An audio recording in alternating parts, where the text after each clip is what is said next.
our nursery. We, I was at the Norco meeting the other day. I kind of gave a little background, but 30 years ago, I got to deal with a sharpshooter quarantine that was really challenging for us in the nursery business.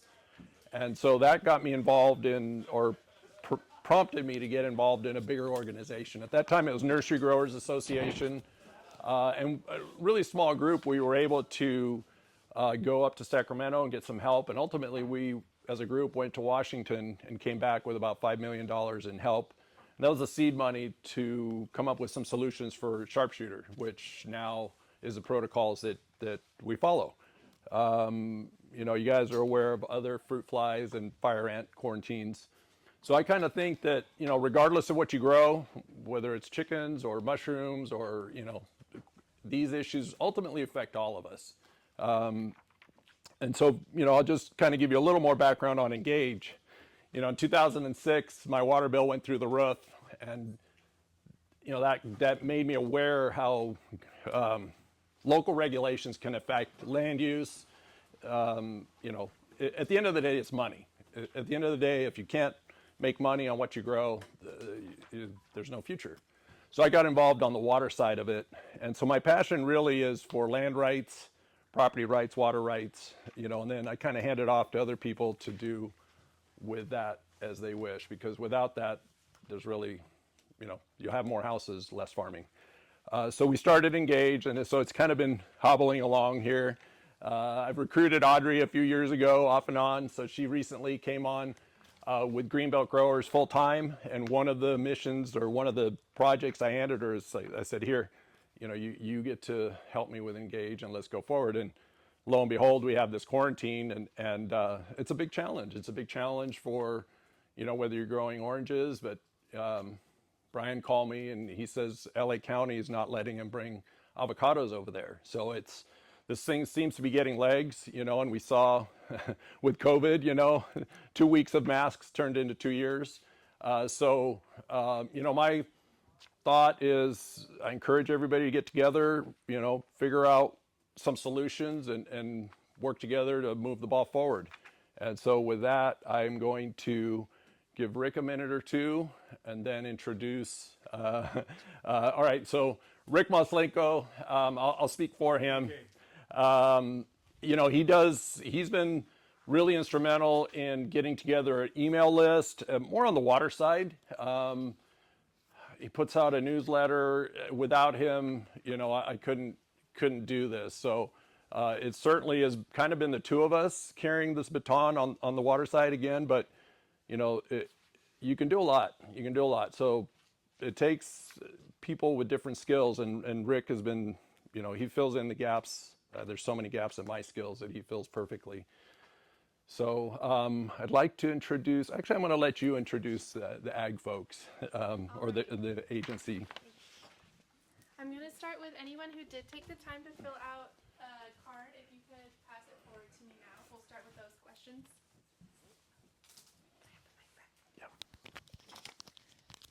Okay, so I guess I have all of them, so go ahead and come on up.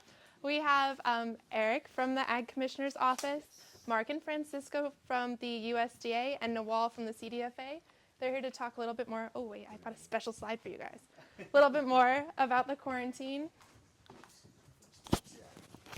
Yeah, thank you for having us. I'm Eric Downs with Riverside County Agricultural Commissioner's Office. I'll give you a brief background on the quarantine.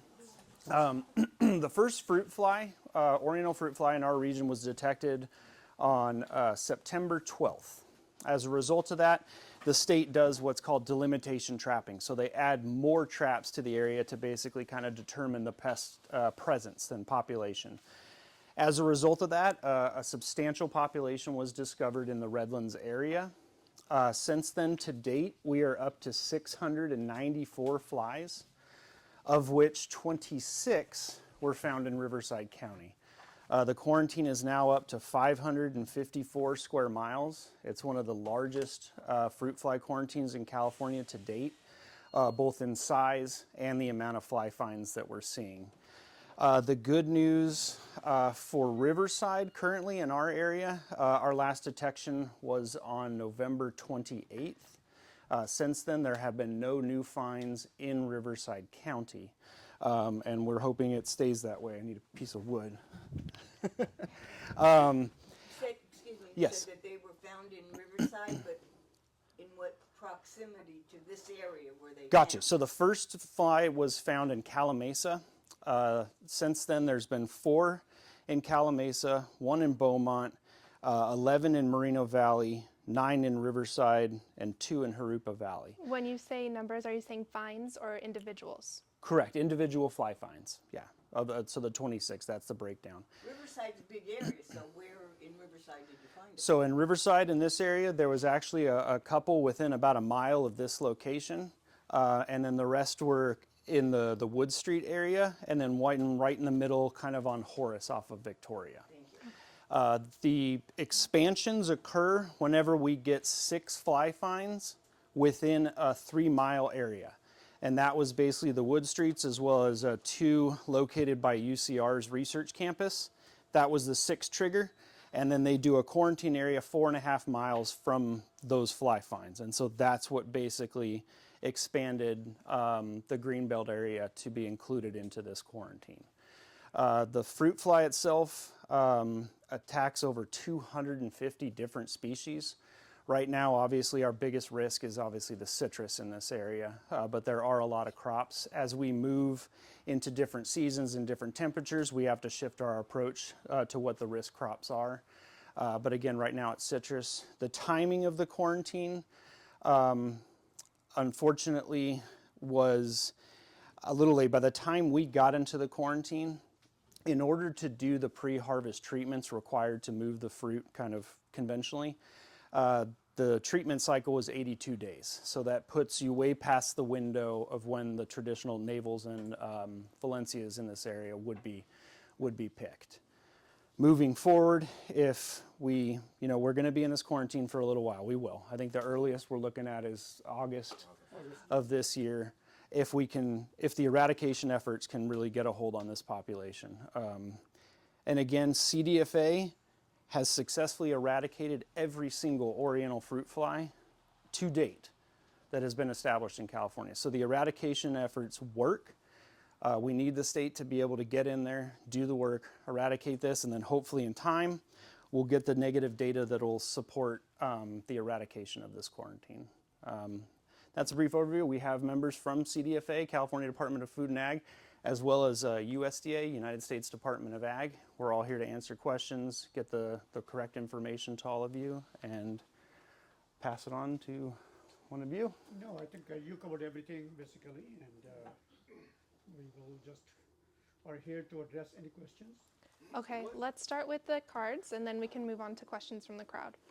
So the first card question is, will there be or is there any proposed compensatory allocations via county or state resources?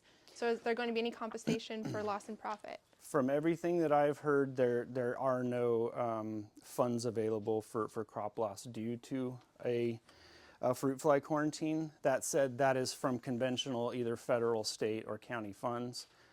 There may be avenues through insurance, but that's not something that we would handle. Okay, and then the second question is, why is Gless allowed to sell oranges? As fruit stand. So we do get this quite often.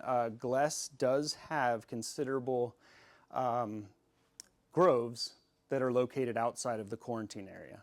So if you go to farmers markets, downtown Riverside, we haven't ceased those markets. The biggest concern is commodities grown inside of the quarantine. So commodities grown outside can be brought in as long as they're safeguarded. One of the safeguarding approved methods is bagging of the citrus. So if we see a large truck with exposed fruit, that would be considered compromised. We have to deal with that, and we also want to make sure that it wasn't grown inside this quarantine area. But if it's grown outside, it can be brought in as long as it's safeguarded and sold. But I do understand that comes up at every meeting that we do. But again, we verify that those productions were actually outside of the quarantine, and as long as the safeguards are in place, they can continue to sell. Also, note to add to that is that Gless Ranch has started treating the groves that are within quarantine area, so they're in the process of treating. That will take time, But once they're done treating, the minimum amount of treatments that they have to do to move their fruit out, then you will start seeing that fruit sold at markets. But that means that they have done their minimum amount of treatment. So they're very engaged, they're very involved, and they want to do what they have to do to move their produce, right? And these treatments are pre-harvest treatments. So it's a system of treatments that lead up to the okay to pick that fruit and move it safely. And that's all being watched by our project, as are those vehicles that Eric was talking about that are cruising.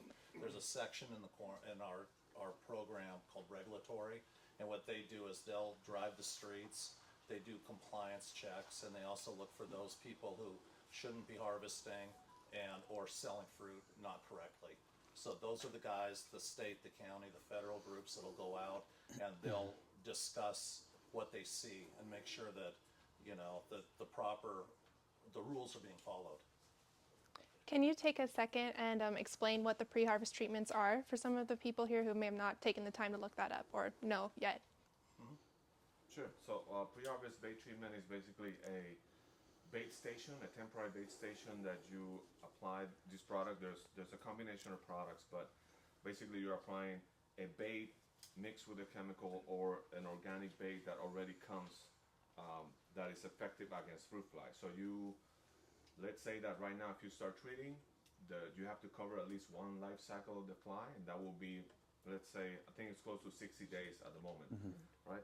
So if you start treating, let's say tomorrow, you'll have to do an application following the chemical label, which is, depending on the product, maybe from 7 to 14 days, every 7 to 14 days, for the duration of the life cycle, for 60 days, so however that works out, 8, 9 applications, in order for you to cover that life cycle. Once you finish those treatments, then you can start harvesting. You know, the project, we issue certificates just to make sure that, you know, that we confirm that we have witnessed these treatments. They have to be witnessed by project staff. And we issue a certificate saying, okay, you know, Hennessy's farm have completed the required amount of treatments and they can start moving their fruit. So that's what you do. And as long as you continue to harvest, you continue treating. If you finish your harvest in 2-3 weeks, then you could be done with your treatments until, hopefully done until the end of the quarantine. But as long as you have fruit in there in your grove that you are wishing to move, then you must continue treating. Once you finish harvesting, then you're done with the treatments. And these certificates and this paperwork is what allows you to move your stuff. So if someone pulls you over and says, well, oranges look like oranges, it's like your get out of jail free card. It says, here's your certificate, and then everything's fine. Yeah. You're out of quarantine. You call them bait stations? Yes, sir. So somebody here Yes. have the paperwork for the resources to obtain these? Yes. At the end of it, I'll get with you. There's 2 products right now. It's malathion combined with new lure bait, and then GF120 natural light, which is a Spinoza organic compound. So What's the coverage expectation? the what? Coverage expectation. These are squirts. These are bait stations. So for the Spinoza, for example, you will require 10 ounces per acre, right? So you go every tree around the perimeter, you spray, you kind of do a squirt in each tree, and then you go inside the grove, squirt in every other tree. This is kind of how you apply that. It's not a broadcast application. We're not looking for that. The chemical in itself has an attractant, and that's what does the work. That's 10 ounces an acre. For a Spinoza, malathion, 3 ounces an acre roughly, plus the bait, which is another 10 ounces, and enough water to apply it uniformly within that acre. Okay, so I have a question. When there is a find, and I have another question about the finds. When there is a find, is there any sort of backtracking efforts or anything to see if someone brought it in or where that specific adult came from? So we're very interested in what started this, or anytime we have a quarantine, you know, because there are people who do bad things. There's smugglers. There's there's people from other states that move things. So we have smuggling, interdiction, and trade compliance, and they'll do back tracing and backtracking and do the best we can to see where this came from. Right now, a lot of our priorities, though, are really focused on getting this under control and out of quarantine.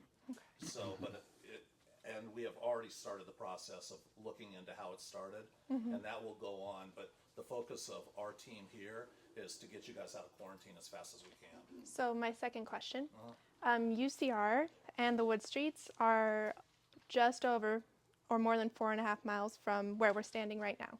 So why is this area in quarantine? I live on Monroe. Why is Monroe in quarantine if it's not, the fines aren't close enough to trigger that quarantine?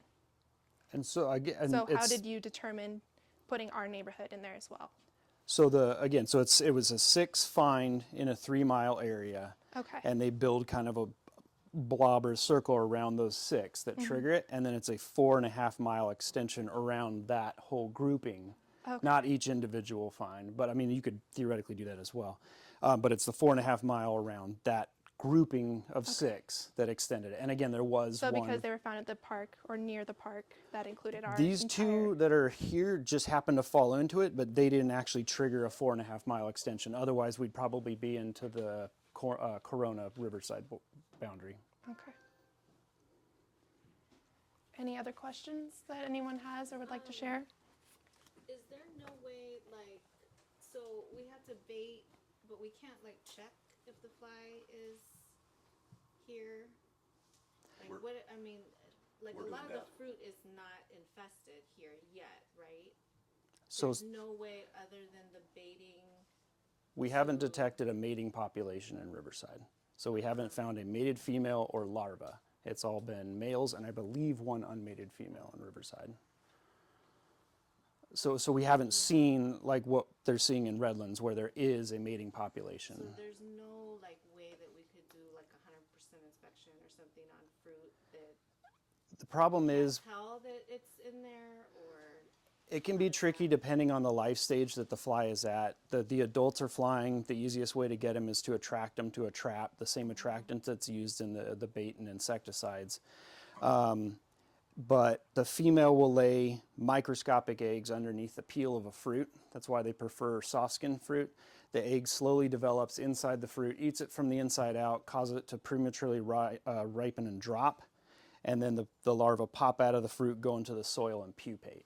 So in order to be 100% inspection, you have to microscopically look at every single fruit for eggs, look at every single ounce of soil for pupa. It can be exhaustive to have that 100% check, so to speak. But speaking of that, whenever a fly is found, each fly, it does trigger that delimitation. So we have routine trapping, the state does, throughout the entire state and throughout Riverside. So we have negative data showing that where we're not finding it. But when you find a fly, that trapping density increases substantially. So there are lots of traps. I think it literally goes from 2 per square mile up to 50 per square mile. So everywhere that's in the quarantine, there are 50 traps per square mile that they're actively checking to make sure that we're not seeing another population pop up somewhere. And for this insect, we have a very good lure. Yes. Okay. This insect, which is good for us. So it's attracted very strongly to methyl-eugenol, and that's what we put into our traps. So when we have our delimitation and our detection surveys out there, and we have brought in a lot of people to run these traps over this entire area to look for this insect as quickly, find it as quickly as we can. But what's helping us is the methyl-eugenol. It's very good. We're lucky that we have it for this fly. Is that what the spinosad? Spinosad is the pesticide. It's an organic pesticide, but methyl-eugenol is the lure that brings it in. I think it's in the spinosad premix. Yes, so the GF120 Naturalite, The yeah. spinosad is toxic to bees, yeah? I It's don't know if it's a organic, pollinator so risk. I don't know if it has any indications, I guess. I think it's Spraying toxic it to bees. when I have to check the label specifically. Some of them, like Maltine, says do not spray during blooming, right? Because of that toxicity. Yeah. But Spinoza, I'm not sure it does. It's pretty. And that's one of the benefits of doing a bait station insecticide rather than a broad scale of foliar treatment, because the lure is in there. It mimics an insect mating pheromone, so the insects go to it thinking, hey, here's where I want to be, and they land on it, feed on the insecticide, and die. And so it is a lure, and that's actually one of the tricks too. People have asked, can we put out more traps, eradicate? there has been substantial studies showing that if you actually flood the area with too much methyl-eugenol, the flies get confused and they don't know where to go to Too find much it. of a good thing, right? Yeah. But what it does is it removes the males from everything and leaves females with no place to go. And so it disrupts the life cycle and they die out. And then that's how we come to an end. But our quarantine allows us to get to that point without artificially or accidentally spreading the, or expanding the quarantine boundaries. It's already expanded enough. We want to keep it contained to where it is right now. Well, just how far are these horny little things willing to go to get a mate? Into our traps. 4.5 miles. 4.5 miles. That's why That's why the quarantine boundaries go off for 4.5 mile. Biologically, it's kind of a strong flyer, this one, but 4.5 miles is about the limits of what it can do. I might use that name. Yeah. Okay, thank you. Yeah, and part of the reason that we associate the spread, although nobody really knows why the fly did it what it did, but in October, November, when we had the dry Santa Ana winds pushing west, it was directly after that we started to see the finds here in Riverside, as well as I think the farthest one was like Rancho Cucamonga.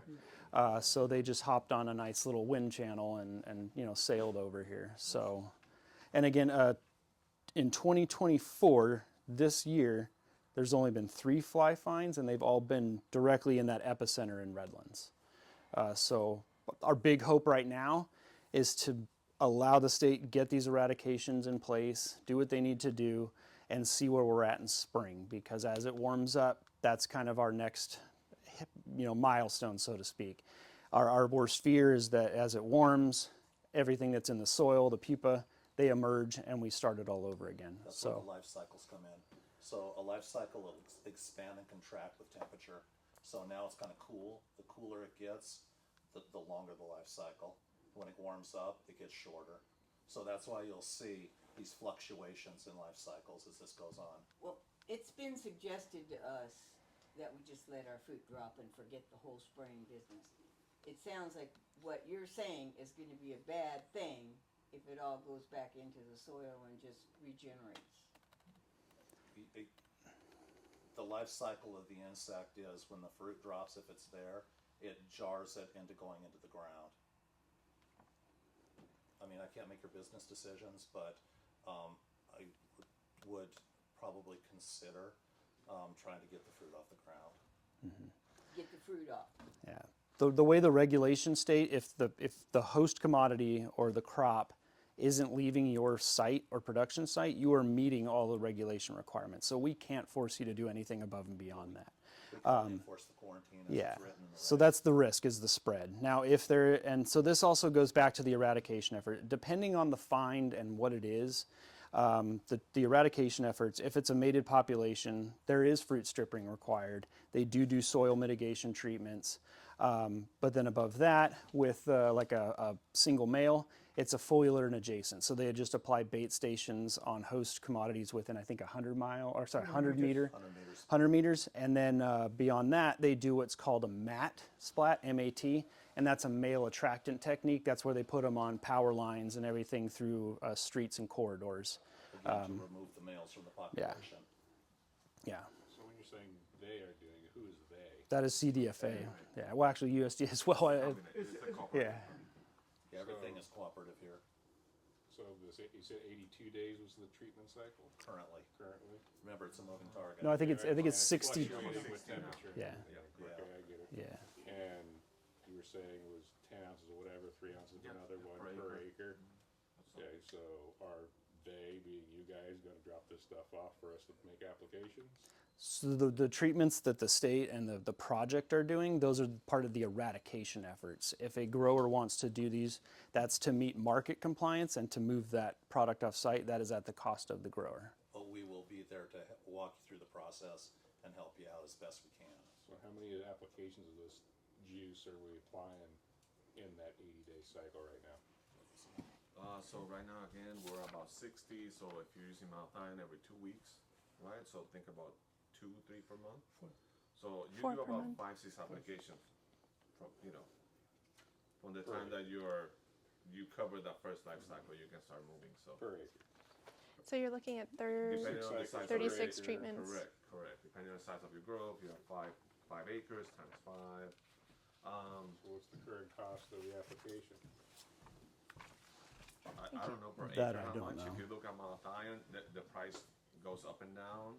I don't know, $60, $70 for a gallon.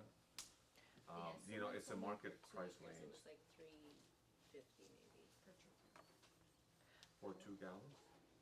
No, 2 sorry, acres. somebody- Oh, 2 acres, I'm 350 sorry. could last me the whole thing, yeah. Mm. But I only have 2 $300 acres. for 2 acres Yeah.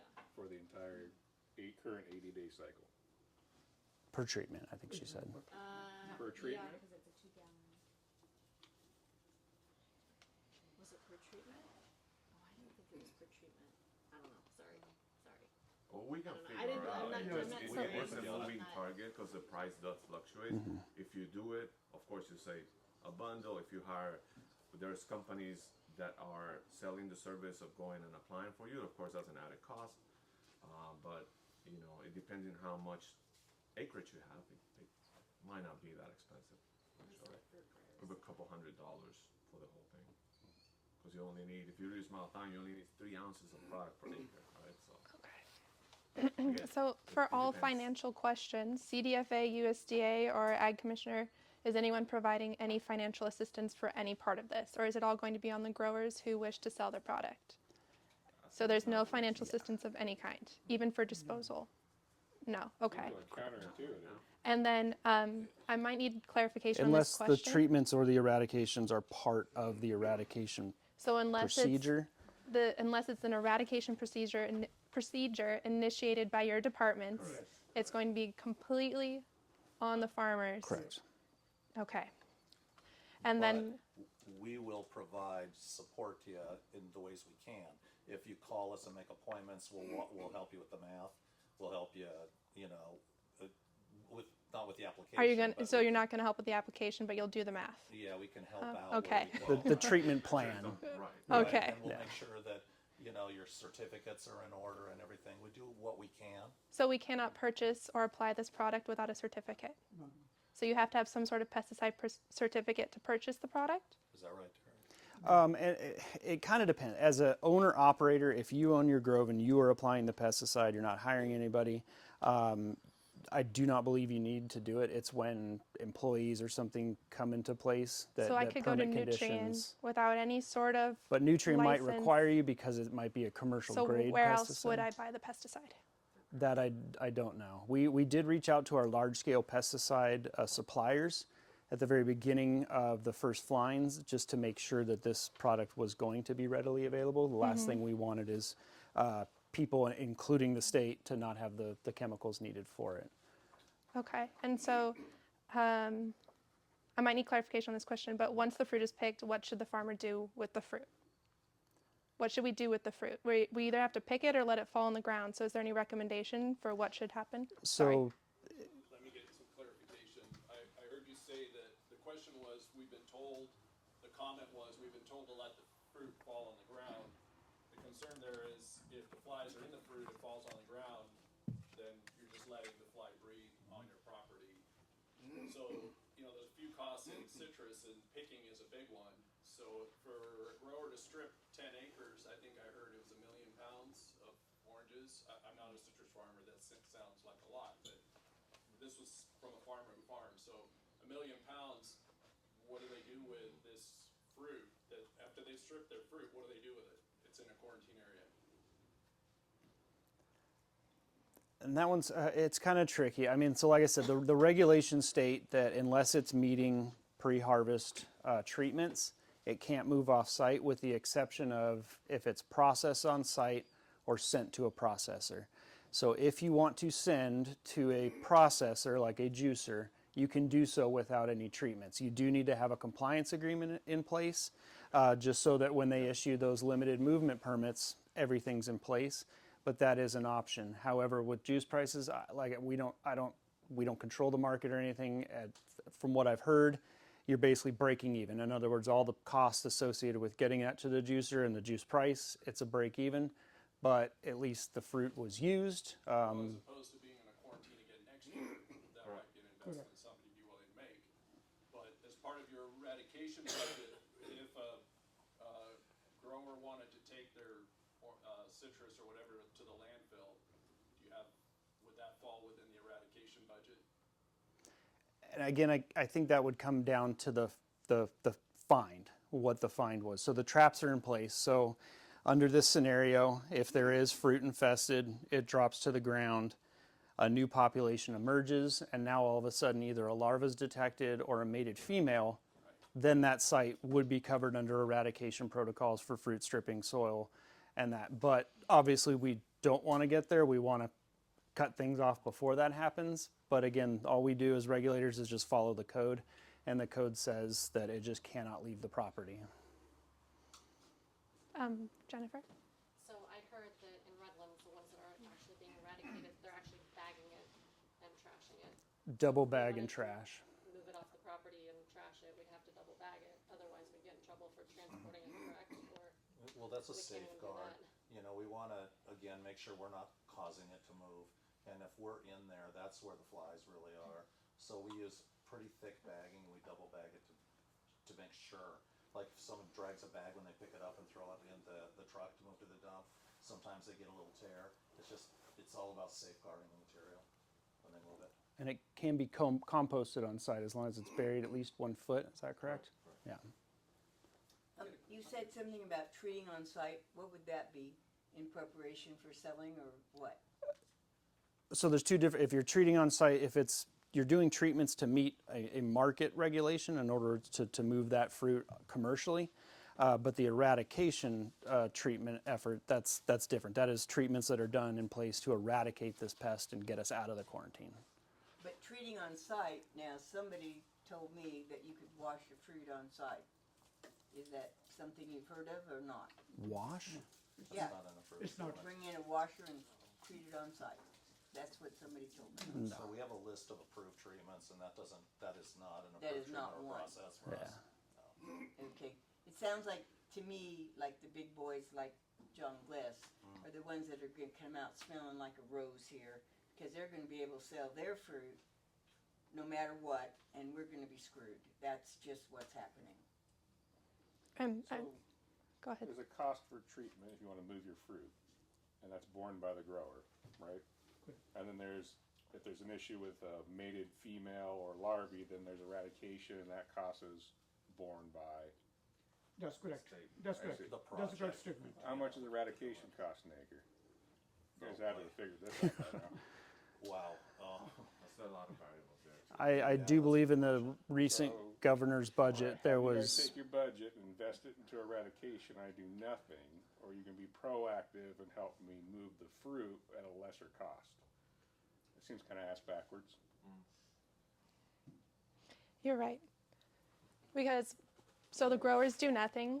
The city, Riverside, Redlands, Orange County, Corona, we all have city extensive populations of citrus that no one really is maintaining. Are you requiring that they maintain or treat? Because there could be fruit flies hanging out in those trees, and then you detect them and we're still under quarantine. Even though, let's say, a grower took the time to treat and meet market standards and has no profit or minimal profit because of the cost. Plus, the published document that I read last night says that quarantine is for 3 life cycles. Correct. We're working at 82 days a cycle right now. So that's a whole year of no. that life cycle will shorten as it warms up. Right, so it'll shorten down to what, 30 days? So right now we're at a 62 day. So then you look 62 days from this point, which is mid-March, and forget me if I'm off on a little bit here. Then at that point, then I think it's a 42 day, and then 42 days out from that, it's like a 32. So you're predicting we'll be ready by September? If we have no more fines. If you have no more fines. The last one was on the 3 10th. life cycle for the last fly find. Yeah. Yes. 3 life cycle, just like that. To get out of quarantine. So if you To get out of the clock quarantine. starts again. If you find Yeah, after so that's 1 month that's again, my question. Then from that day, another 3 life cycles. Growers could still be stuck in quarantine Yes. because homeowners aren't treating. Growers choose not to treat because it's so costly. So that's just something maybe to consider for the next quarantine or extending this quarantine. So again, the mat treatments, the eradications that are doing wide scale throughout this quarantine effort, those are ongoing everywhere inside of that quarantine. Yeah, but you're only treating and eradicating where you found them. and in your zone, right? You're not treating and eradicating in general. In the entire quarantine area, yes, they are. But so you're not going to any of these people's lots and treating for them. Correct. Correct. Okay, so that's my point. But it's because they haven't Found them there. any, But because there, do you have bait right, stations on traps or everybody's whatever. lot trapping, or are you requiring that everyone install their own bait stations to trap for you? So again, it depends on the the find. If it's a mated population, the eradication efforts are much more advanced. If it's a single male, it's the foliar and adjacents, and then the mat is what we're calling. Those aren't really done in groves. Those are done on like street poles and sidewalks and basically just areas where public access is. Okay. Yeah. And If the state is going to apply pesticide on a site due to eradication needs, they have to post notices on the properties and do all that, and we have substantial amounts that want nothing to do with the state eradication efforts, and that's why I was saying earlier, we really need to allow the state to do what they need to do to really decrease this population. And you're saying your last find was in November. In Riverside County, the last find was on November 28th. Okay. In the project, the last find was in Redlands on the 10th, I believe. But the issue is that Riverside County is associated with Redlands. So even if you don't find anything in Riverside, they do find over there, because this is one quarantine, this whole thing. It is not two quarantines, it's one huge quarantine. You don't find a Riverside, you find in Redlands next month. You don't find anything for the next 3 months in Riverside. Still, the clock which resets a Redland will be carried to this. Do you see how that's a problem? Are you understanding that that's a problem? No, we understand that. Okay, so maybe for the future, maybe consider breaking it up in some manner, because that's pretty far from us. And a lot of the people here don't farm in Redlands and in Riverside.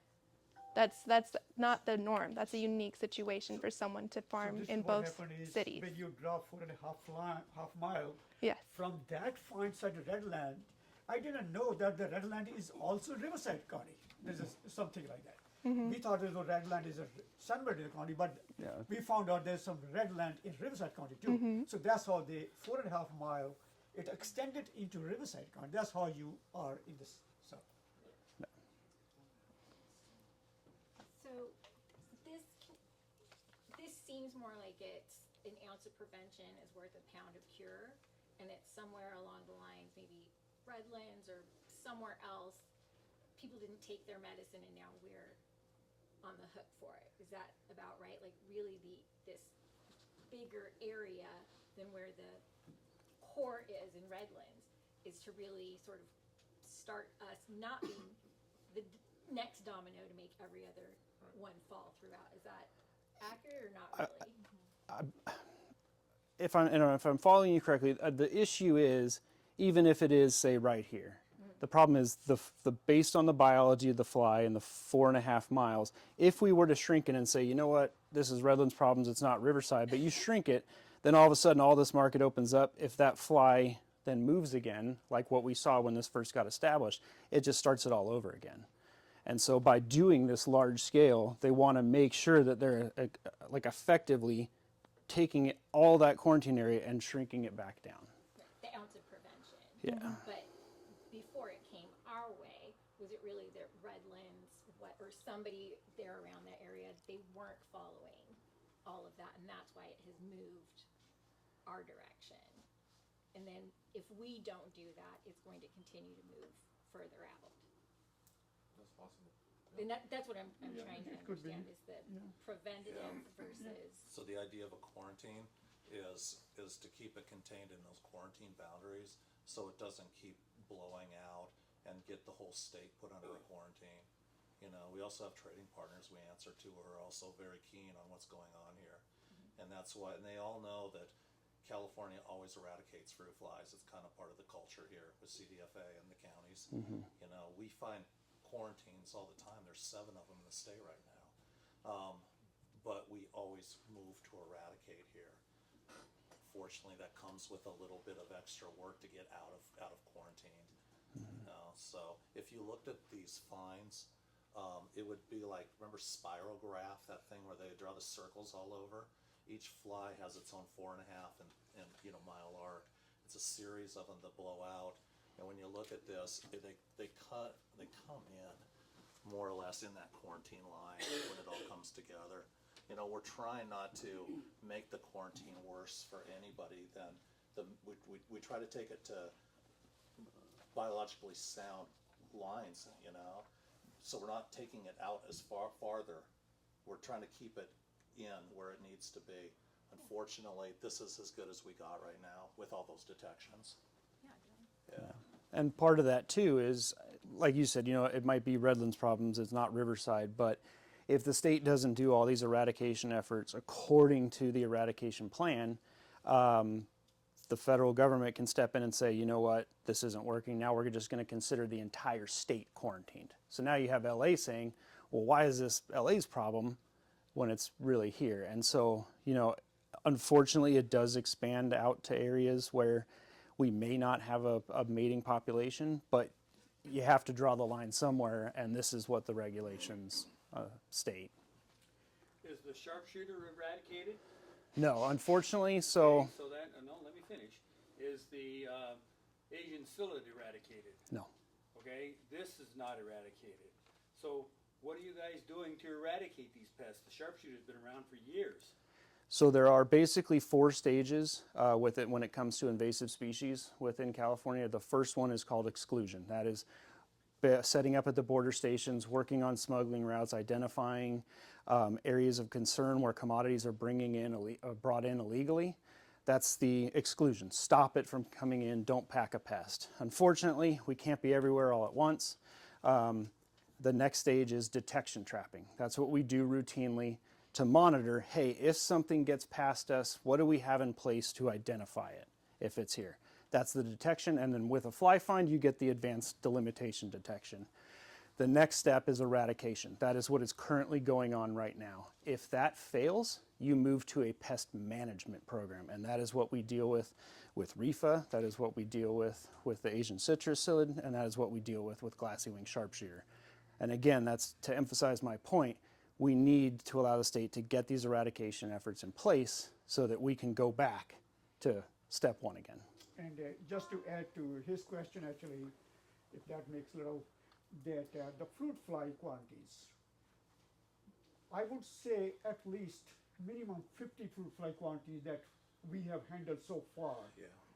None of them has been established here. We eradicated all since 1992. We're working on the fruit flies. The biggest one, if you remember, some of you, 2002, 2003, Valley Center, Mexican fruit fly. That was a very big one, like this only. Also, we worked in Stockton on the cherries. Same situation there, 2010, 2011.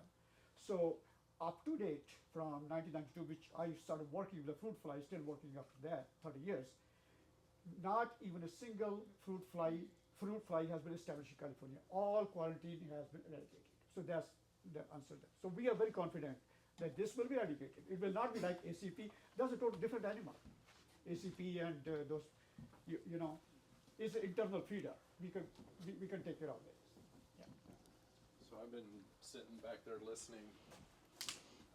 It seems like this end was looped in because of the 2 flies, right? Well, so there was 4 in the wood streets, 1 kind of in the greenbelt, 2 by UCR, and then 2 kind of by Citrus Heritage Park, kind of right by where we are right now. So 9 total in kind of this area, 2 in Harupa Valley, which again, it's only 2, so it didn't actually trigger another 4.5 mile.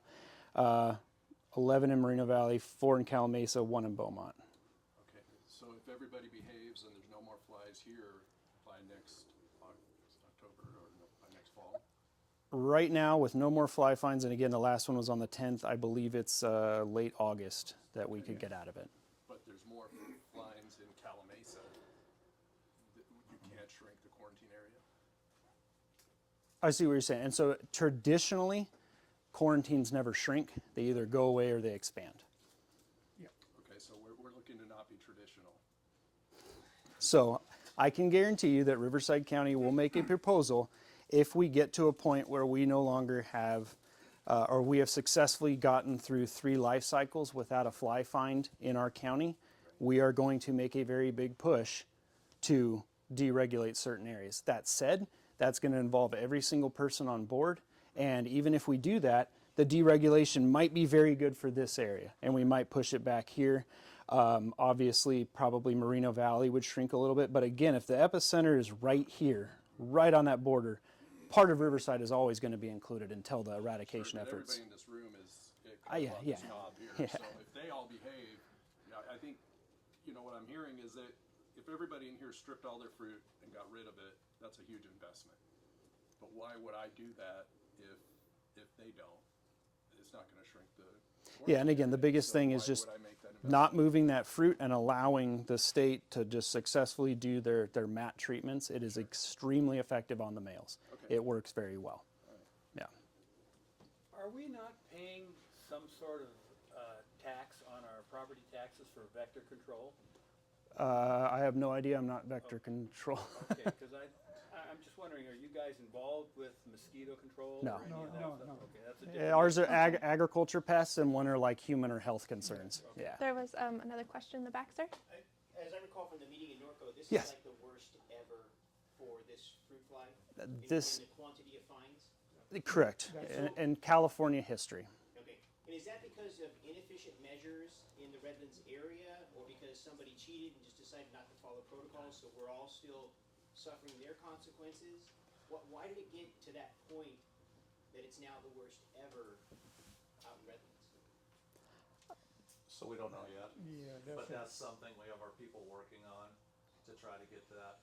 This group up here is part of a team that's our full commitment is getting you out of quarantine. We help and contribute to the trace backs and anything we can do to help the group that's looking into this. But right now, this is the fire department putting out the fire. There's people out there looking, they're running records, they're looking into whatever they can find, and we're helping them the best we can. But right now, we have to put an end to the quarantine as soon as we can. Hopefully 3 life cycles, whatever it takes. But the idea with this group, our ultimate goal is get the quarantine done and get you all back to where you were before the quarantine. But there are people out there looking into how this happened. Just this group up here is focused on putting the fire out. But that's a really good question. How did it happen? Yes, I came in late, so I don't know how many forms of chemicals we're supposed to be using. There's 2 options that you can use, and that's if you decide to go forward with a pre-harvest treatment in order to move the fruit to market. But again, right now, if you were to start today, it's 62-day treatment cycle. If that puts you past a window where the fruit's already dropping, it doesn't make sense, that's a decision you'd have to make as a grower. Without treatments, you can send to a juicing facility or juice on or process. Check, I have a microscope. Why can't we check our fruit and see if it has been infected? I think if you open that door, then everybody's going to say, I want a 100% inspection. And again, to do a 100% inspection on the entire life cycle of this fly, you're cutting, I don't know what kind of statistical analysis, what percentage of fruit to verify that. But again, it's none of that is written into regulation, and that is what we all follow here. Who ultimately writes the regulation? Is it the USDA? I believe, and correct me if I'm wrong, USDA has their federal code of regulations, which is then adopted by the state and implemented at the state and county level. And the quarantines are parallel quarantines, so there's a state and federal quarantine in place.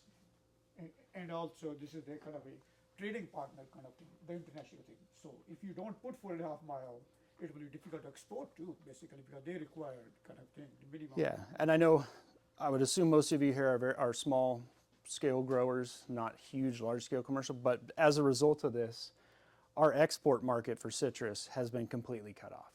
So our large scale agriculture, we send a lot of citrus to Japan and Korea. That is no longer eligible. They said we no longer want any citrus packed inside of Riverside County. So even if it's grown in Coachella Valley, if it's sent to a packing house in Riverside, which our 4 packing houses are located, they can no longer export. So this is hurting, large scale as well. So citrus seems to be the focus right now. Because seasonally, that's what's there. Yeah. But you mentioned earlier there are over 200 Correct. varieties of fruits and vegetables this fly goes after. Correct. Avocado being one, and that's coming up as far as harvesting goes.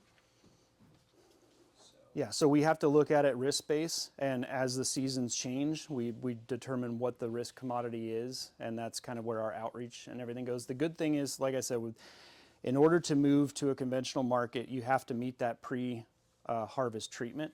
But if you have a crop that, say, you haven't even planted yet because it's a summer crop, the life cycle is going to be shorter, your treatment window is shorter, and you can plan ahead.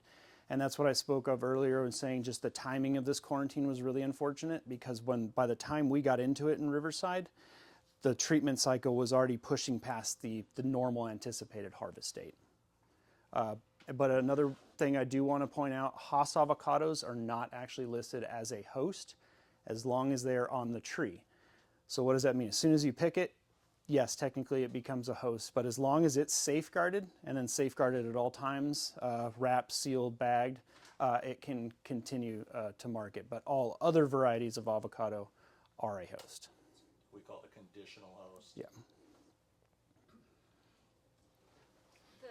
The methodology and all that you're using for now, for this current quarantine, is it the same exact one that you've done for previous quarantines that Correct. have been eradicated? For the most part? For the most part, you know, sometimes things come out of these quarantines where you learn something, like the conditional host of the Hass avocado, right? For a while, Hass was considered a host, and then Pumpkins. yeah, and then we were able to, you know, after researching flies and all the different quarantines and everything, we were able to downgrade it to a conditional host. That's why you don't have to treat it when it's on the tree, and then you just take care of it when you pick it and move it. All right. So things like that kind of are little gains and paths forward, because every quarantine it seems like we learn a little bit, you know, a little bit more. Just based on the big meeting that we had in Norco, one of the big conversation pieces was the lack of communication and letting people know. Have you taken that back to anybody? You shared with anybody sort of? Yes. Concerns? Yeah, and actually, state, federal, and county, there's now an outreach task force that is going to advance that.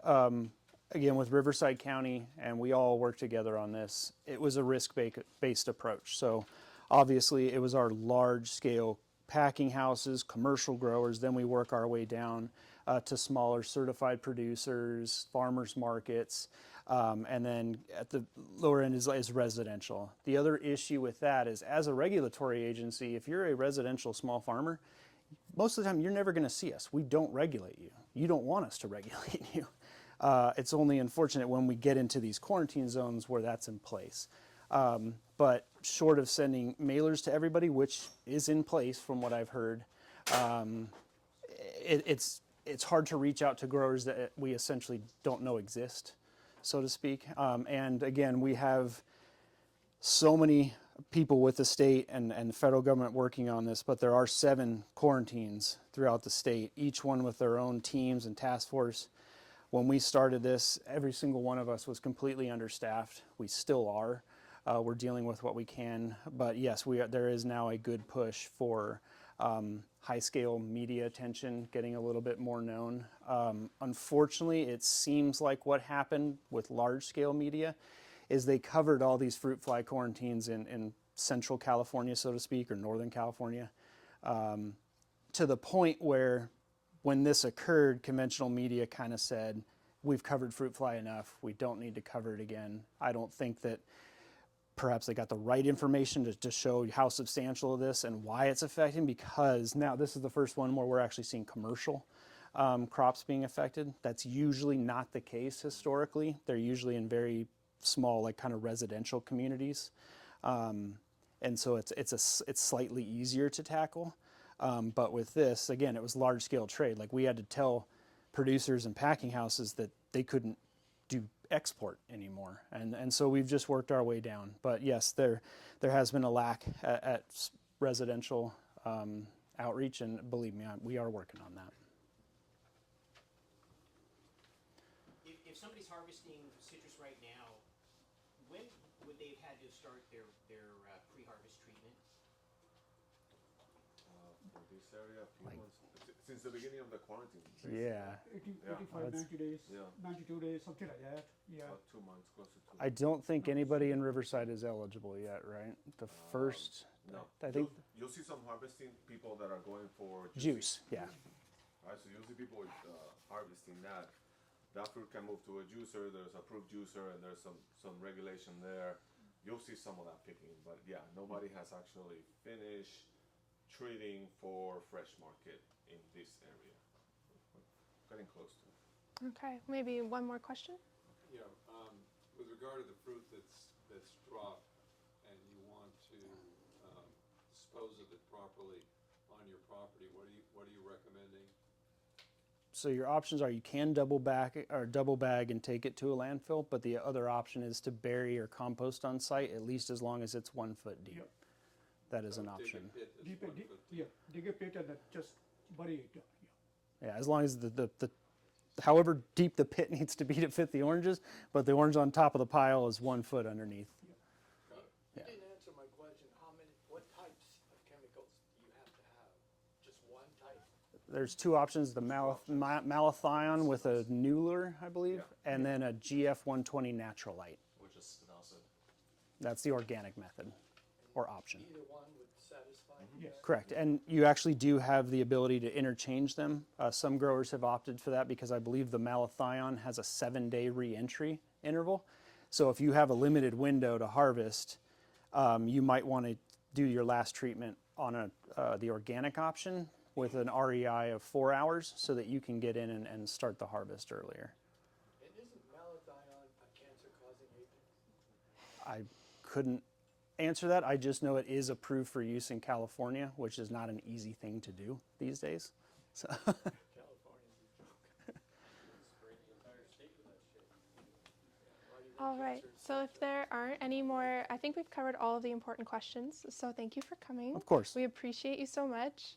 We are on board with you. We just are frustrated, you know. I get it. But that's why we're here. And any other questions that pop up, a lot of people have my contact information, my cell phone. Call me anytime. We'll get that information to you. And please share this information with everybody you can too. There is also a page from the CDFA dedicated to treatment options and the plan and everything. There's several PDFs there. You can find them. And they will be posted to the En-Gage website as well. So if you want that information. Yeah. Do you need the map? You can take your map. You. Take it and go. Yeah. And actually, I'll say on the website too, there is like an image, and you click on it, it'll give you kind of a standard PDF, which you can zoom in on, but it's still a little bit hard to read. There's actually a better one. It's a link above. It says web application, and you can click that, and you can actually type in your address and zoom in, and it's basically a link to Google Maps, so it'll give you a much better idea of the actual boundaries. So it's a little more helpful. Thank you. Yes, online, yeah, and it's better because you can zoom in, you can put your address, and it'll show you everything. Now, what's the site for that? Well, it's going to be CDFA, so California Department of Food Ag, but just CDFA. And if you just Google CDFA fruit fly, Okay. it'll take you directly to the page. From there, it's a little convoluted, but then you want to click on Oriental fruit fly because You can that's the do- one that we're dealing with. The actual website, cdfa.gov/OFF. There you go.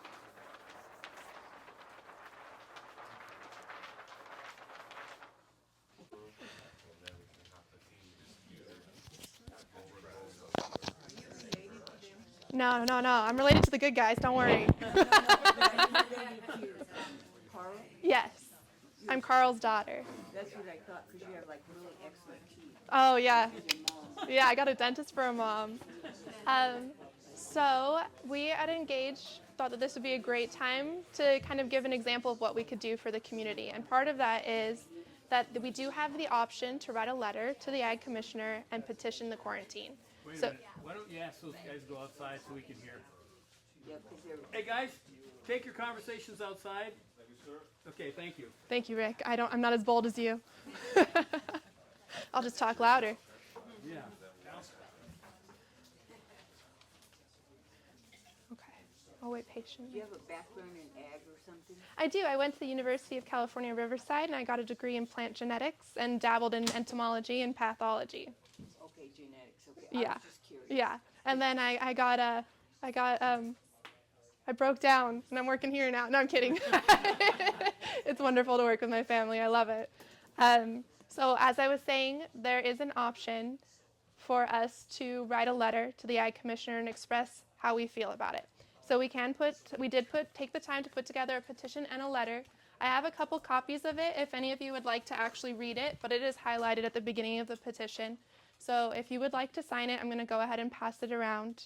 And we can, oh, is this it? Yes, this is it. Okay. Basically what we're saying is that we don't feel that we deserve to be part of the quarantine. We don't feel that the quarantine is just. We agree with what they're saying. A pest can be a huge financial loss. It can be hugely damaging to the environment, right? But that we feel that it's an undue financial burden to the growers in this area, as well as you were saying earlier, the information has not been disseminated in any sort of coordinated way. I could answer your question tonight because I spent a whole day finding 3 different websites with all the information that someone could possibly want on the OFF quarantine. So there wasn't even one website with the chemicals, with the processes, with the expected quarantine date. So they're not doing their due diligence. And then the last one was lack of attention to detail in this specific pest, lack of costly, time-consuming, inaccessible to home-based farmers. And I bantered them a little bit because the pesticides, you can't generally just buy them in any sort of real quantities at Home Depot or at a fruit grower's supply, right? So most of us here probably grow some acreage so we can get ag rate water, and we sell our fruit to someone else who picks it and sells it. You know, we don't invest a lot of time necessarily in our fruit or in our small farming operations. So if you want to take a second, that'll be coming around to whoever would like to sign it, but I'm going to go ahead and introduce En-Gage. So if you don't want to hear about En-Gage Riverside, run now.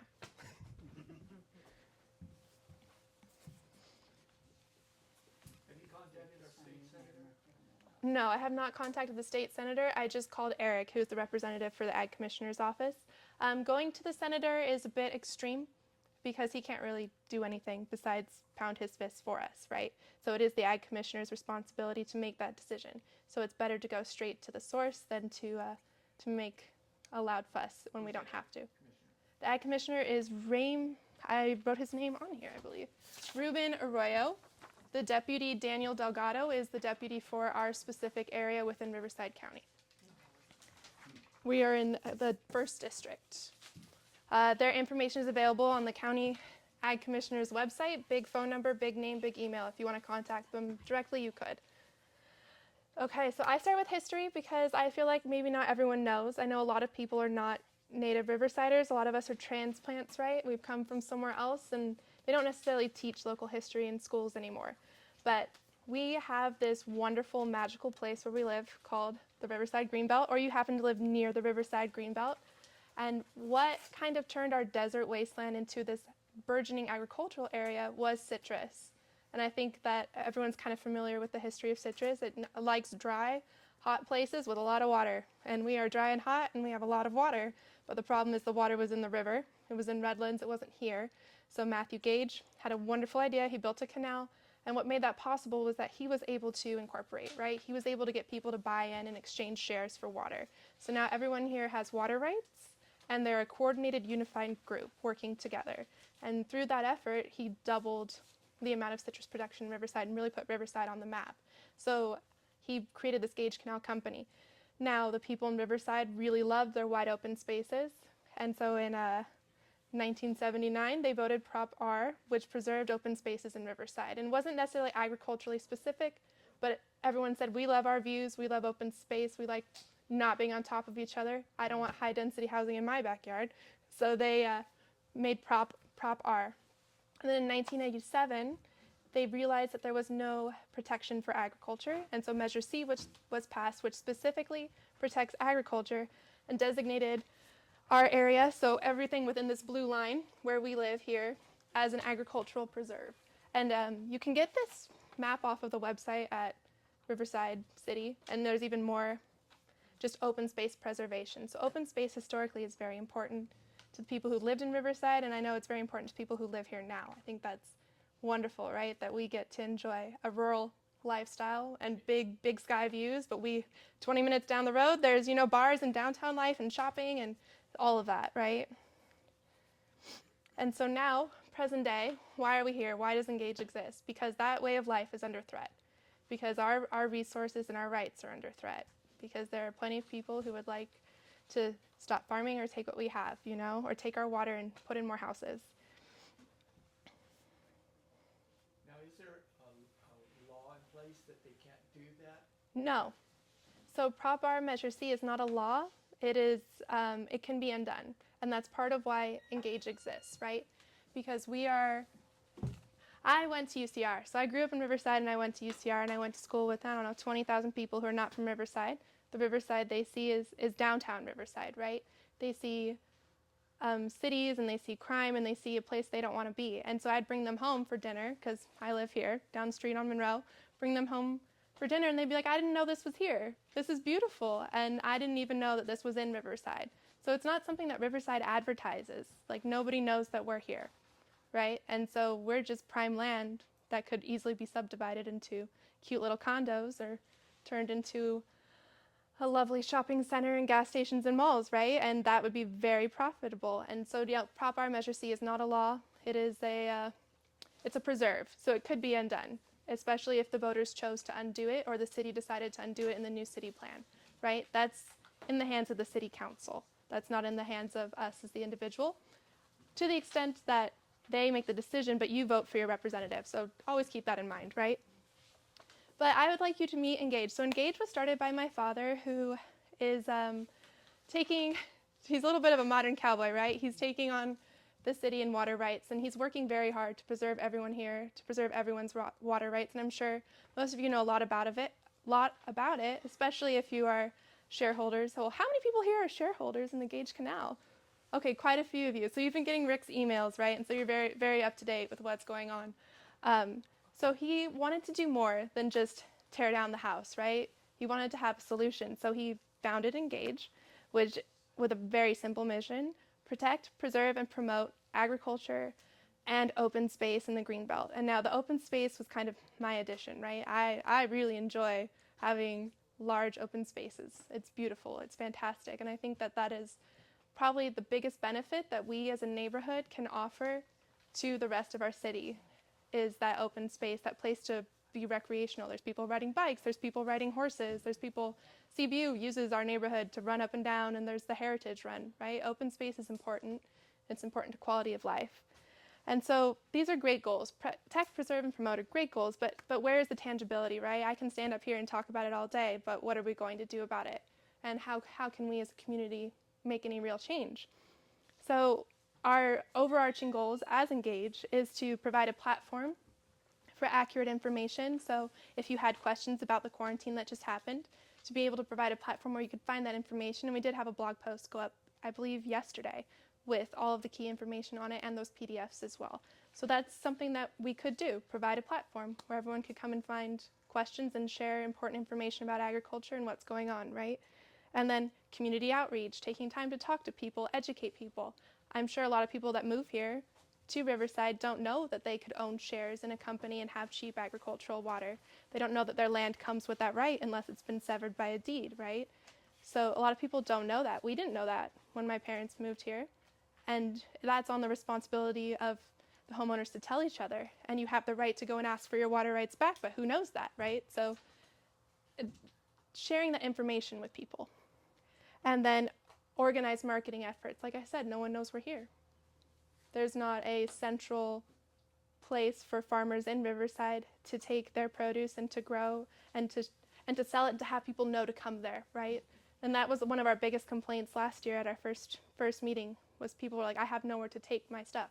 I have to build my own farm stand, or I have to go and truck my things somewhere else.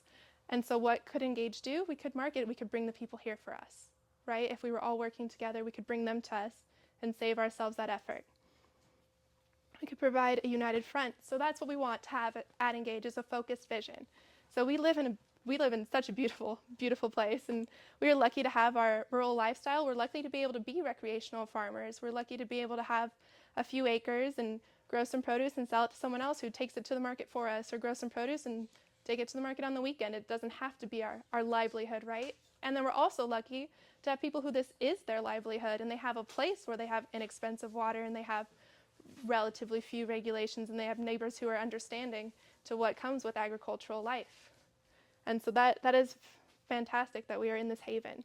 So En-Gage is designed to be the platform for the community to come together, and so that we can glean from each other and take advantage of the kinetic potential that we have here in the Greenbelt. So just a few highlights that you could, well, if I had a bigger screen, I wouldn't read them to you, but I'll read them to you because it's so small. So we maintain our idyllic urban agricultural interface. We can have uniform branding for all members. So what does that look like? Maybe a Riverside grown brand where everyone buys in, and we share the marketing costs and we share the branding costs, and we create this name for ourselves as a group and as a whole. A community message board, that is one of the key features of the En-Gage website. Future membership slide coming, but to be able to talk to each other and communicate with each other, like, hey, I've got an acre or two extra that I'm not going to be using this year. Does someone want to farm on it? And you would be surprised how many people are coming out of agricultural schools, or how many people are becoming disillusioned with corporate life and they want to farm, but they don't know where to get started or how to get started. And sometimes the barrier to entry to buy land and to have water and to have all these resources can be a bit more than the average person could handle in the beginning, right? Or maybe cause people to be daunted. So we also can be a strong voice for the residents of Arlington Heights and the Greenbelt. We can go to those community meetings, to our city council meetings, and say, hey, this is who we are and this is what we want. We need to listen to us too. Why do I have to have septic?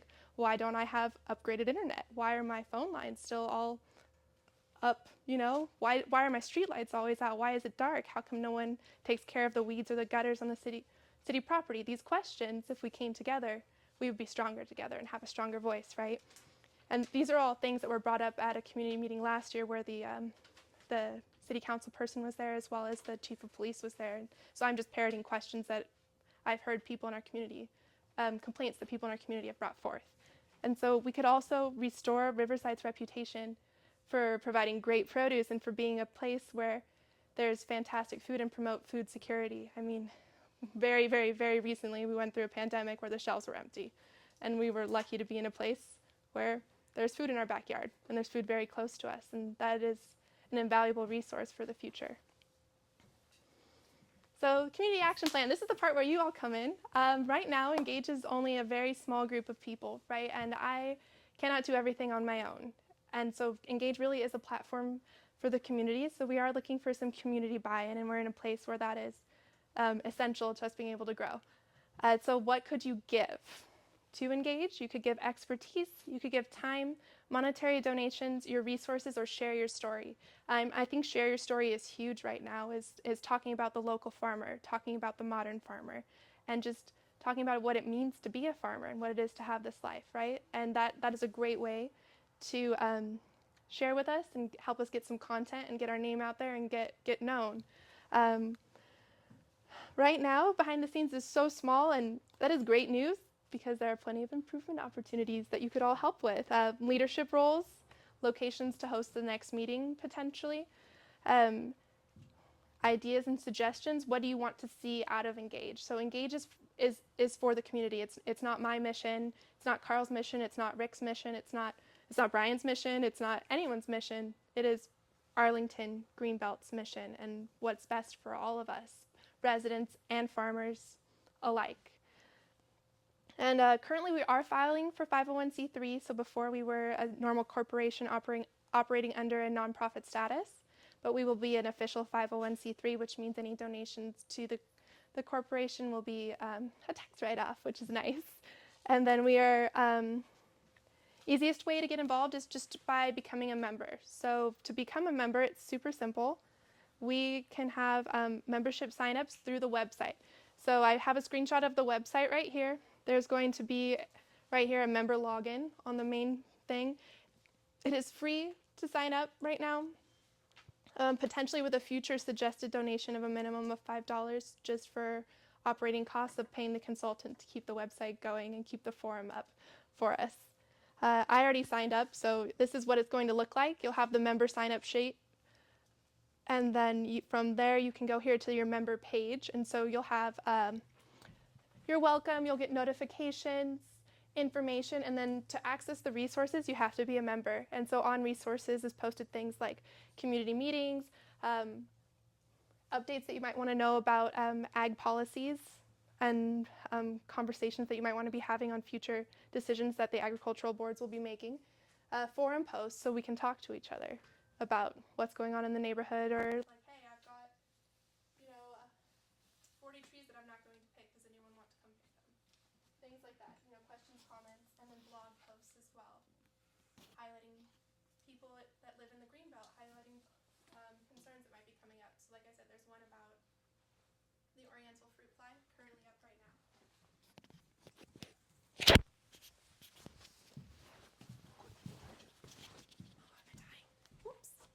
Thank you. So that is the end of my spiel. Really what we need now for En-Gage is just to get some membership and just to get people talking and bring us all together. So I have open forum. We're here for you. We're here to serve you. I hope tonight was a good example of what En-Gage could be and do.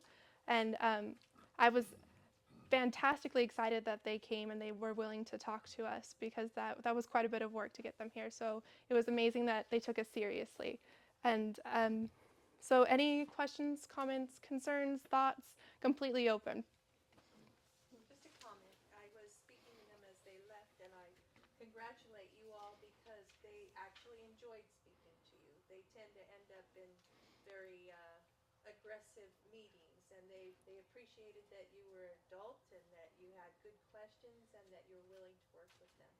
So, great job. Yeah, just real quick, a little housekeeping. I didn't tell anybody. The restrooms through there on the left, the waters, and then, and you may have covered this, but this petition is an almost final draft. If you want to scan it, any input you would like to include, or you see something you are concerned you don't want it in there, it's not final. So that was part of today's meeting, is we just put, a template out there that we thought, and Guru Matra, he's very involved with local food security. He helped, he pretty much cleaned it up for us. Yeah, lots of credit to him for making that official. That was a great start. But certainly if there, you guys, we all heard a lot of thoughts and comments today that we didn't have when we wrote this. So please, if there's something you want included, please let Audrey know and we'll work it in. Okay, you had a question? I just have a quick question. So you talked about doing like fruit sales or something. Have you talked at all with the Riverside Food Co-op? Because I know that's a direction they're trying to get a store. We're our own people. No, I'm kidding. I'm totally kidding. That is. They're there for the same Yeah, thing, of right? course. So you said the Riverside Food Co-op. Do you have information for them? Because I'd love to talk to them. Okay, perfect. Thank you. You can send it to, it's just Audrey at Greenbelt Growers.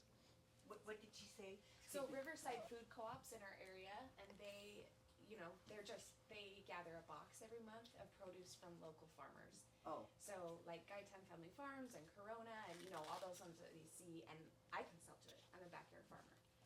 And we set our own prices. So you can tell them, I charge this much for a bunch of carrots and I want it in my box. So I thought with all of us here trying to do the that's same fantastic. thing, they already have the resources and they're pushing for a store already. They're trying to get a brick and mortar in our neighborhood. So that would be a cool. That would be cool. Yeah, way to come together. I love that. I'm involved on the internet and it keeps popping up, a Riverside, some kind of information thing, Riverside, your neighborhood or something that's the name of it. And it keeps coming up every time I open up my computer. But it's interesting. And I mean, I think this is kind of what you have in mind. And it, like for instance, if there were somebody that was, a couple years ago, somebody stripped 6 of our trees right by our street. And the policewoman that came out said, "Are you sure you didn't forget that you picked them?" I'm going like, "Oh, duh." And, but I mean, things like that you could, I mean, if we had a forum where we could kind of communicate with each other, it would be good. Yeah, And so like that's.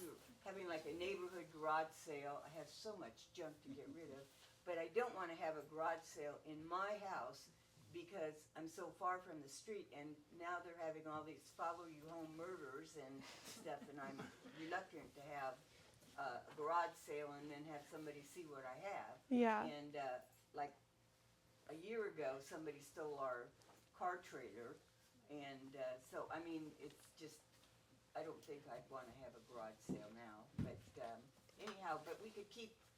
That's the kind of thing the neighborhood. So it wouldn't be a communication is neighborhood what you're trying watch to get. necessarily, right? It'd be more ag specific, right? And it's moderated, so that way, no, we don't get into little fighting matches. But I'm kidding. No. But it doesn't have to be ag related. I mean, we could say there's some really weird guy living in the grove. So we would keep it more ag related, but a weird guy living in a grove, I think, falls under ag. I think so. Well, Someone stealing your oranges would fall under ag, right? But complaining about dumping or something like that, or a city issue, wouldn't necessarily fall under the forum. well, there Does was that a make sense? murder Up by Because there already exists, but there's a neighborhood app, and there's already Facebook, next door, yeah, that's and next things like door, that yeah. for that. But like ag specific, so more like I've got 100 trees, and I'm not going to do anything with them this year. Does someone want to come pick them? Right. You know, or you know, I have noticed there's a lot of frost on my trees. Maybe look out for that kind of thing. Or like, did you hear about? Because so many people don't even get the newspaper anymore. Exactly, but ag specific. Yeah. Yeah. You were saying that we could address the Gage Canal about purchasing water rights for your property? So you wouldn't address the Gage Canal. You would go, okay, I'm going to butcher this, so take this with a grain of salt. When your property was sold to you, if you did not get the deed to the water rights deeded to you, they default to the care of the city. So you'd have to go to the city records office and request your deed to the water rights, as long as they were not deeded to the city by the previous owner of the property. So if they were, Then you're out of luck. But you could offer to pay them fair market value for the shares. Does that make sense? Yes. So yes, you could get your water rights back. You'd have to go and request them.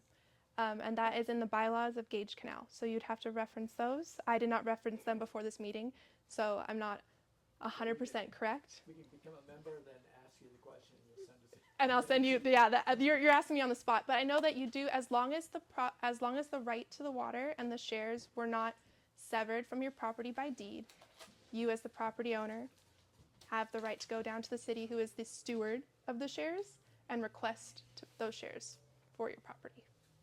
Does that make sense? Yes. Okay. At least there's hope. There's hope, exactly. So you can go down to the records office and request those. Regarding some of these security issues like Helen brought up, you know, we deserve to have more of a police presence out here. We deserve to have some of the city services that they bring. And I think if we become members of En-Gage, we have a stronger voice to be able to say, you know what, we're demanding this stuff. We don't want to be the stepchild of the city of Riverside anymore. We're here, you're going to hear us, and we want some of these services. Yes. I confronted a guy that was parked in the street, and a car was parked in the street. I went up to look in the car. The driver's seat was empty. There was a lady sleeping in the front seat on the passenger side. And next thing you know, a guy comes out of the grove with a ski mask on. And I'm thinking, what is going on here? So I called the police. You know, the police never showed up. The other day, we drove from Corona Christmas Eve to our house. I drove ridiculously fast, I'm not going to lie. I got to my house 5 minutes before the police showed up. So we drove from Main Street, Corona, to our house after a tripped alarm, and we got there 5 minutes before the police showed up. And the police station's on Lincoln? So yeah, it is ridiculous. I get tired of all this stuff, you know. You have to keep contacting the city. We deserve police patrols to try and keep this trash from piling up on our streets that people dump. Yes, you're correct. Together we're stronger. Yeah, Together I think we can make a what racket. We need to let them know that we're out here, that we're going to speak up. And so the other thing too is if you're a Gage Canal shareholder, you get my emails. And as a matter of fact, Jason Hunter's right here. He showed up today. So you know the battle we have with the city and Gage Canal. And I know maybe some of you are not shareholders, but and I don't know what to do about that. You know, as far as I don't know if I can loop you in to, as a non-shareholder, but certainly through En-Gage, I can start communicating through En-Gage. But can I address that and then I'll answer your question? So that is a good thing what En-Gage can do, because water rights do ultimately affect all of us, and inexpensive water, agricultural water, is something that allows us to do what we want to do. If we all had to farm at city rates, I don't think that a lot of farmers in our area would be able to continue to do so. Correct. And so that is something that we could loop in on En-Gage, because obviously, because of legal reasons, we can't talk about different things that are happening that a shareholder has a right to know that maybe the common person doesn't have a right to know, but we could update on. And then address your question. Oh, I mean, that's sort of in line with the question. Of course. Because of the name En-Gage, Mm-hmm. to me, I thought that it was something that specifically had to do with engage shareholders, and sort of that was a little bit more the mission than it was the green belt. So it specifically group. has So to do with the green belt. So the Gage thing is just like a cute name because of the Gage Canal. It really isn't. It was a little play on words. Yeah, that it's not specifically. And I didn't even realize that the city's website is En-Gage, right? So as soon as we filed, we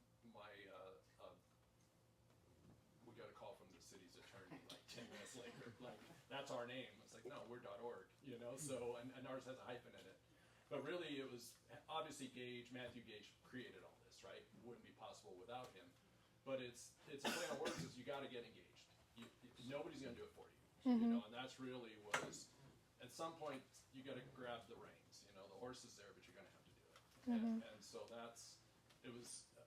there's a few reasons why we picked that name. And obviously, when people search the city, we're number 2, right? So that's not a bad place to be. I mean, you wanna be right there.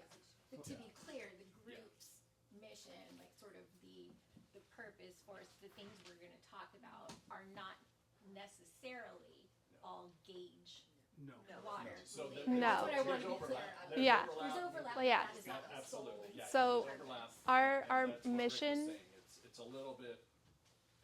yeah, our mission is agricultural focused and protecting agriculture in Riverside, keeping ourselves from being washed over and changed and turned into something else, right? So Gage shareholders, water rights is a huge part of that. So that will be definitely addressed. But as far as like tangible things that we could do for the community, right? That will all be agricultural focused. A big one and why I've been pushing for 501c3 status is we could apply for grants from the USDA and we could apply for federal relief, and En-Gage as an organization for its members could help provide financial relief for different improvements and things, and potentially in a situation like this.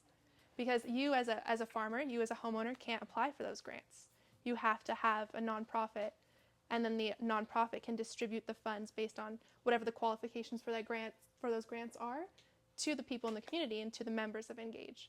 So that is a huge benefit, and that is my main goal for En-Gage, is to get to the point where we can truly help each other. Like, let's say you needed a new tractor. There's grants for that. They'll pay for the tractor. Let's say you needed new irrigation or you wanted to change to drip. There's grants for that. They'll pay for that. There's crop insurance. You want to start doing cover crops, they will pay for the cover crop. So, but we just have to apply for that money, and we have to be together to do that. Where have you been all this time? I'm here now. I can't fix the past, but I'm here now. Another thing I want to bring up is, the city is, right now, they are involved in starting, or they're involved in their general plan, okay? Then they also have neighborhood-specific plans. And En-Gage, the Greenbelt, we better get on that horse and start riding hard, because the city is going to run over us if we don't do something and say, hey, we're here, we don't want to participate in what you guys are Master planning. Master planning for us. Yes, exactly. Thank you for bringing that up, because I skipped that. I said under threat, but I didn't explain or elaborate on that. That's very important. Last Monday, the city held the Summit of Excellence for Economic Development Strategies, and one of their breakout rooms was agriculture, local ag. So there was a large room of people talking about what's possible Who was invited to that meeting? Exactly. Yeah, yeah. Who was invited to that meeting? Because we didn't get a letter.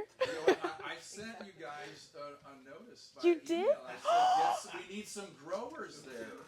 Egg on my face. So that's a perfect example, right? So ideally we have a platform for communications. Audrey touched on it, and a few people. I just met somebody who said they've lived in Riverside 20 years and didn't know that the Greenbelt was a thing, right? I mean, so people even within the city. I mean, we've got this jewel. So we hear a lot about agritourism. Okay, well, what does that mean? How do you make that happen, right? So it takes a concerted effort. And this is something, when people are looking to move somewhere, why not Riverside, and why this quality of life? So, but it takes an organized effort, and so we just started this platform, and as I touched on it earlier, my passion is land and land rights. If you own your land and you own your water, you can farm. Without it, you can't. And so if you don't have that, there's really nothing else to talk about. So that's, yeah. I've been here since 1986, and my constant bitch is that you can barely get a glass of fresh squeezed orange juice in the city, despite the fact that we grow the sweetest fruit. We're the beginning of the citrus industry, and we don't do anything with it. My background is in the natural products industry, and what I'm wondering is, would the orange growers be interested in a cooperatively run facility that could process your fruit so that there's never a waste issue or a quarantine issue? Because in my industry, 7 years ago, just for phytonutrients from citrus, the U.S. market was worth $68 billion a year. That's not oils, that's not extracts, that's not the fibers, that's not the juice. All of that is a marketable commodity, and you guys are paying to get it picked and suffering all of the bullshit that's going on with the quarantine. You guys could put this right. Anybody go to Temecula wine tasting or Napa? I mean, neither of them have anything we don't have. That's right. And so, I think about the tulips in Washington or the ranunculus. People will come here. That's right. The love Our- is orange juice. Live Oak Canyon in Yucaipa. Live Oak Canyon in Yucaipa is an excellent example of agritourism, and people will come if you build it. They sell out. Their prices are ridiculous now. They back up the freeway, and all they have is pumpkins and pretty pictures, and a couple of kiddie rides that are very expensive. So, and our area is starved for things to do, places to go, good, great, fantastic markets. Not really a thing in Riverside. We've got decent ones. We've got great produce, but the markets are relatively small and fairly unreliable. And San Diego shuts down 4 blocks for a market every weekend. LA shuts down 4 blocks for a market every weekend. Orange County's got a full-on orange show that they turn into a farmer's market. Why can't we do that? I have a little experience in this. Oh, yes, a dabble. I remember when I started selling oranges 10 years ago, and I was questioned by some people, what are you doing? Why are you getting involved in this? There's no money in oranges in California, and there could be nothing more far from the truth. I've found, to my benefit, that there's a lot of interest in our oranges. There always has been, and I think there always will be. And just like Napa, just like all these other wonderful places, we have a marketable product, and we have a beautiful location, and we've been overlooked, we've been abused. We've had too many situations where people want to bulldoze this place and build something else, and that's got to stop.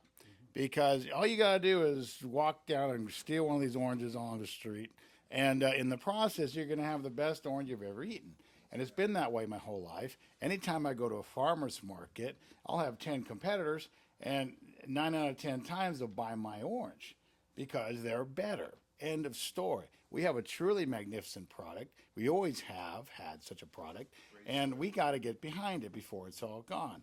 And that's why I love you folks for getting involved in this, because this entire quarantine thing is going to destroy what little we have left. We say no water. Okay, that's number 2. Because if we don't have any product, it's going to be one more axe in our heads. They're going to shut down this green belt. They're going to say, why are we going to have oranges if we can't pick the dang things? And that's why I really appreciate everybody getting behind this. So yes, I mean, just no more beautiful place in the world to live. I agree. And we have one of the most fantastic products in the world to sell. The other thing I want to bring up is, you know, the green belt is, we have a lot of vacant land, okay, and I understand farming is hard, okay, but some of the vacant lands maybe they don't have their Gage Canal water when all of this property at one time had Gage Canal water, and through certain circumstances, the shares went away. They were gobbled up by the city. City controls them, and now somebody can't farm the land because they can't afford it. You can't farm by paying with it for city water. It's impossible. So that's why we need to get together. We need to talk to people who own these properties that are vacant. If you know them, give them my number, give them my name, so I can start emailing them about Gage Canal. And maybe they'll wake up and who knows, maybe something will happen where we'll get the shares back to the properties. Are you in charge of Gage Canal? No. I want to pass the microphone behind you.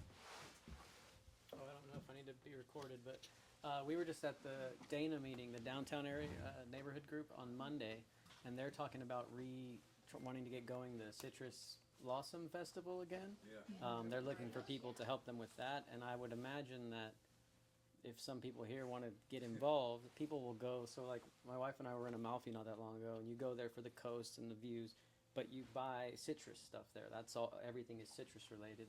So if some people came to the festival for games or music, I'd imagine they would be purchasing citrus type products. So just a thought. Yeah, so, and I'll jump in real quick, we touched on it a little bit, so it's protect, promote, preserve, right?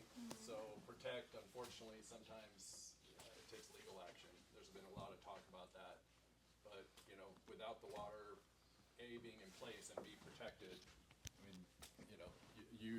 You can ask anybody who's had a resource what happens if you don't take care of it. Somebody's going to take it.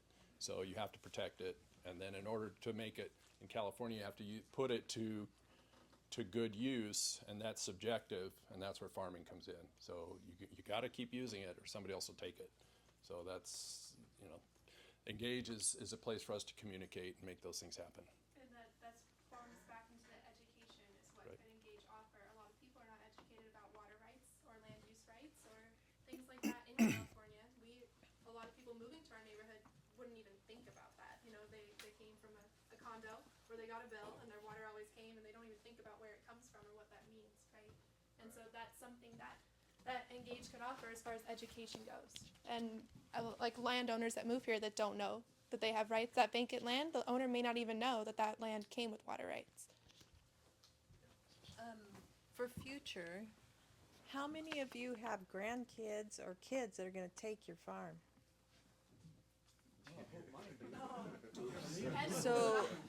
So we need to start seeing about getting into the school system to influence kids to become farmers so that when we die off, it's continued. Because otherwise, this is all going to be houses and condos. So we need to inspire the future now before we're gone. And so it's important that we somehow figure out how to get into our Riverside school system to inspire these children to come out here, see what it is, get their hands dirty, and realize, I want this, I like fresh things, and so they can carry it through so it doesn't get lost. I know that the school district is working on something like that at Poly, but I don't know how far they progressed that plan. Arlington did have a Future Farmers club or a group or whatever when they first opened, and they eventually closed it down. But we don't need to have 4-H, right? We don't need something like that. But as far as education and outreach is marketing workshops for young people to come and learn that ag is an option, or even adults to come and learn that ag is an option. My father and I, we toured a place called Apricot Lane in San Diego area. Super cute. Half of their employees are people who worked corporate jobs, decided they hated their life, and started working in agriculture. And so there is that desire out there, and I think more and more people are feeling disconnected. And that's something that kind of primed the pump for us, right, was the pandemic. Because what did people do? They got outside. They went outside. They went to farmers markets. They realized that their shelves were empty, and where were they going to eat?